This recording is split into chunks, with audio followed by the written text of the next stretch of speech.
கர்த்தருக்குள் அன்பானவர்களே, அனுதினமும் கிறிஸ்துவுடன் தியான வேளைக்கு உங்களை அன்புடன் அழைக்கிறோம். இன்றைய தியானத்திற்கான வேத வாசிப்பு 1 கொரிந்தியர் 15ஆம் அதிகாரம் வசனங்கள் 1 முதல் 8 வரை.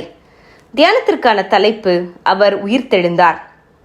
கிறிஸ்துவானவர் வேத வாக்கியங்களின்படி உயிர்த்தெழுந்து. 1 கொரிந்தியர் 15 வசனங்கள் 3-4. உயிரோடு எழுப்பப்பட்ட லாசரு பின்பு மரித்திருப்பான்.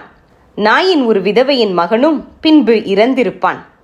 அற்புதமாக எழுப்பப்பட்ட யாவரும் பின்பு மரித்து போனார்கள். ஆனால் உயிர்த்த இயேசுவோ மீண்டும் மரிக்கவும் இல்லை, மரிப்பதும் இல்லை.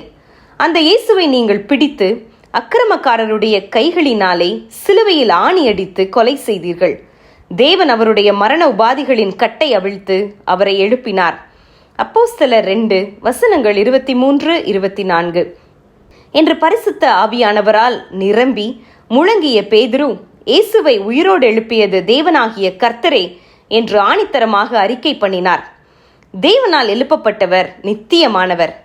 அவருக்கு இனி மரணம் இல்லை. மரணம் அவரை கட்டுப்படுத்த முடியாது. ஆம், அவர் இன்றும் ஜீவனுள்ள ஆண்டவராய் பிதாவின் வலது பாரிசத்தில் வீற்றிருக்கிறார்.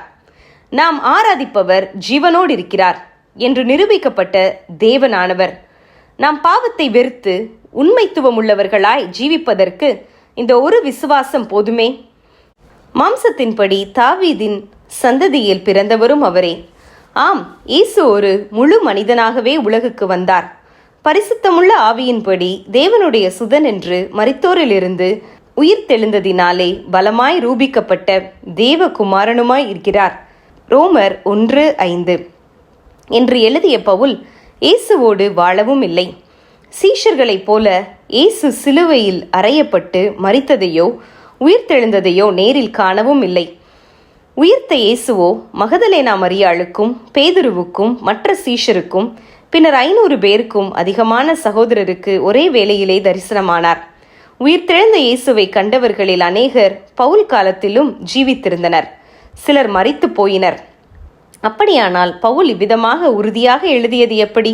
ஆம், உயிர்த்த இயேசுவை பவுல் சந்தித்த சம்பவத்தை அப்போஸ்தலர் 9ஆம் அதிகாரத்தில் நாம் வாசிக்கலாம். ஆம், பவுல் உயிரோடு இருக்கும் இயேசுவின் கண்கண்ட அனுபவ சாட்சி. அதனால்தான் அவருடைய வார்த்தைகள் அத்தனை ஆணித்தரமானவை. இயேசுவின் உயிர்த்தெழுதல் உலகம் கண்டிராதது, இனியும் காண முடியாததுமான ஒரு சரித்திர நிகழ்வு. தாம் சேவிக்கும் ஆண்டவர் உயிரோடு இருக்கிறார் என்று வாழ்ந்து காட்டுகிறவர்களும் இன்று ஏராளம். பிரியமானவர்களே, இதில் நாம் யார்? ஆனால் நாள் ஒன்று உண்டு. ராஜாதி ராஜாவாக நீதியுள்ள நியாயாதிபதியாக கிறிஸ்து மீண்டும் வரும்போது அவர் வாழுகின்ற கிறிஸ்து என்பது நிரூபணமாகும். ஆகவே இன்றைய உயிர்த்த இயேசுவுக்கு சாட்சிகளாக வாழ நம்மை அர்ப்பணிப்போமாக.